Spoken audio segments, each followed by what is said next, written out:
Hello everybody, welcome back to Max Reviews, and yesterday I reviewed Top Gun, and today we will be reviewing Top Gun Maverick, and the big movie, highest grossing movie of the year so far.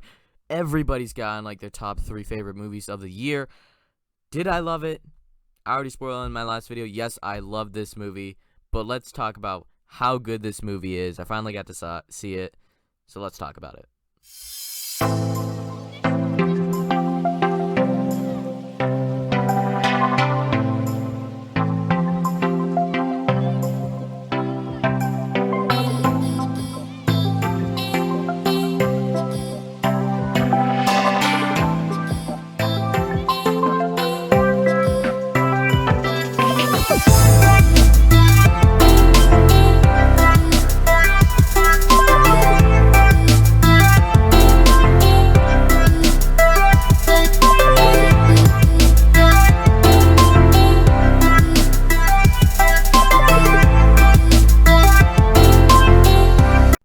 So I would say I'm extremely surprised how well this movie did. So it made over $1 billion, became like one of the top 15 highest grossing movies of all time. Everybody absolutely loved it, and it was taking forever to get out of theaters, but I finally got to see it. And originally when I was first getting into this movie after seeing Top Gun, I'm like, is this movie gonna be as good as everybody's saying? And within the first 15 minutes, I'm like, okay, let's see what's happening here. And I was sort of like, okay, this is fine. This is good. And then the movie just started going after its very, quick 15-minute introduction to everything. And we sped ahead, and it was amazing. So this movie takes place in the modern day with Maverick, and he's sort of been in the shadows doing his own thing with these guys, experimenting with plane technology, and then he sort of gets called out because he did something that he wasn't supposed to, and then they decide, hey, we need you for this mission, and they put him to train these best of the best Top Guns to do this mission, and he's gonna teach them. And I had seen a lot of the trailers, but I hadn't been over-analyzing or going crazy for everything because I knew just basically the basic story structure. He's training these guys, and he's hasn't done this in a while. Well, he's used to doing this, but it's sort of new for him to be training everybody. That's basically what I knew. And, okay, sure, so it blew up crazy. Why? This movie gets everything right. The planes, the explosion, the dogfights, you could tell that they're real. Most of them are real. You could tell when Tom Hanks is going in a plane and he's getting off an aircraft carrier, you could tell that is real.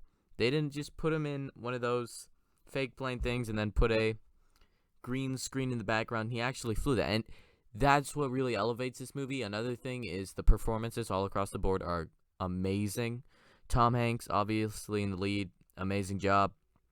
All the new cast and all the old cast coming back. I didn't even care about anybody. Mostly in the first movie, they were all like, okay, that was fine. She was fine. He was fine. Maverick was a standout, and he was good, but that was about it. Maybe Goose, but that's it when you think good characters in Top Gun. But in this movie, they take all the characters and get to show for the old characters where they've gone in the past 30, 40 years, and then you get to see these new characters and see their thoughts on all this stuff, how good they are piloting. And another thing this movie gets right, I enjoyed the music and the score that they had for it. Cinematography is great, and they get the emotions perfect. They nailed it. They also have a perfect setup for the movie where they're supposed to do this mission, and it's explored throughout the entire movie, where how they're going to do it and what they have to do, and they have to perfect doing this mission in a certain amount of time. And you have these setup things where you know what's supposed to happen, so set up payoff so that they could eventually learn how to do it and get better at it, while also not feeling generic like a bunch of other movies that they do it where, oh wow, they did it, I can't believe it, and after almost no suspense. This movie keeps the suspense high. I thought that just seeing Top Gun after all these years, I wouldn't think that it would be this huge thing, but it is, because just Tom Cruise did an amazing performance here, and I love that. The entire little training that he does for all these new Top Gun kids works so well when he knows what to do because he's been there. He's not the guy that they're like, what are you doing? And no, they respect him because he knows what he's doing, and they know that he knows what he's doing. There's also Goose's son thrown into the mix that did. I was not expecting the attention from this when you have Goose's son, who hasn't really seen Maverick in forever, and you get to see this dynamic going on where an entire thing about his father, and there isn't really that moment where Tom Cruise sits down and tells Goose's son, hey, your father and me did this, and then just tells him the story like they usually do in this sort of situation. It's very different and very fresh, and it just works. It fits the movie, and just how the movie ends with them works really, really well. Some of the other things, like Maverick's love interest in the first movie, who I did not care about at all, probably least favorite part of the movie, actually really fun, interesting, engaging in this movie, where you see where she's gone and what she's done. Other parts, Iceman in this movie, Iceman was fine in the first movie. I found him pretty entertaining, watchable, and fun. But in this movie, he's really bringing the tension where he's not in a place that you would think he would be, where the stuff that he says to Maverick really matters, and it gets really emotional, and they hit the nail on the head with that. Just nailed it with Iceman. And I absolutely loved what they did with him, how they ended his character. All the other pilots, except for Goose's son, there's a bunch of them.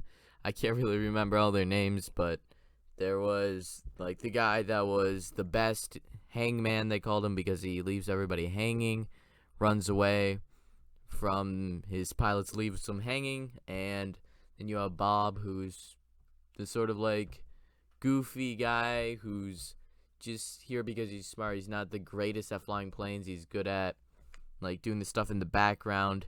And I thought he wasn't overblown like a bunch of characters are like him. Don't really know exactly. They're sort of the skinnier, scrawnier kid with glasses, but they're in a pretty high role because they have a specific, very good skill. And they have that sort of stereotype in movies, and I feel like it's quite overblown with the comedy.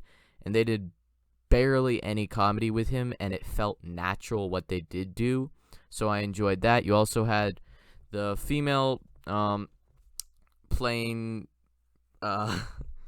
flyer, and she's flying with Bob, and I thought she was pretty solid. Like, all these people that were flying the planes and stuff had their each little things and problems with flying with Maverick's course on this thing that they're supposed to be able to do.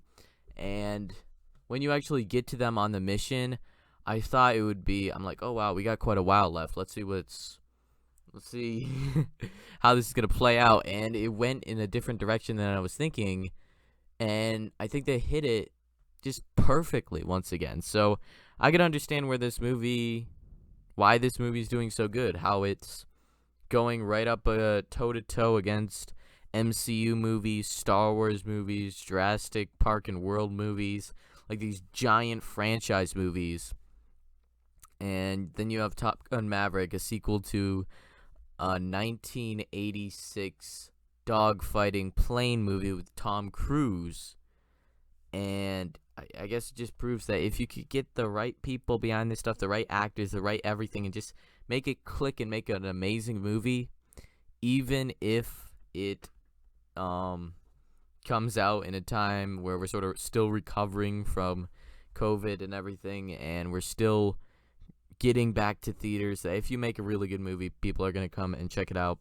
And it's sort of like, yeah, it makes me feel good that last year, my favorite movie, highest grossing movie of the year, And this year, one of my favorite movies of the year, I'm not going to spoil that until probably the end of the year, becomes highest grossing movie of the year. And so this movie, I can understand why everybody's going crazy for it, because it is amazing, and I absolutely loved it. One of the best movies of the year. So in the end, I'm going to give Top Gun Maverick a 9.5 out of 10. It was as good as everybody's saying. I'm so glad that I got to see it, and just, wow, it surprised me how amazing this movie was. I wish I could have seen it in the theaters, but it's not one of those movies that I thought was going to be as amazing as it was. So maybe it's still playing in theaters. Maybe I could find time to see it in theaters, but we'll see. So leave your comments down below. Everybody's basically sung the praises of this movie so far, so I don't know what else there is to say, but I believe you guys could say it down in the comments. So leave your comments down below. Like, subscribe to Max Reviews if you like this video. I absolutely love Top Gun Maverick, and so thanks for watching. Braden out.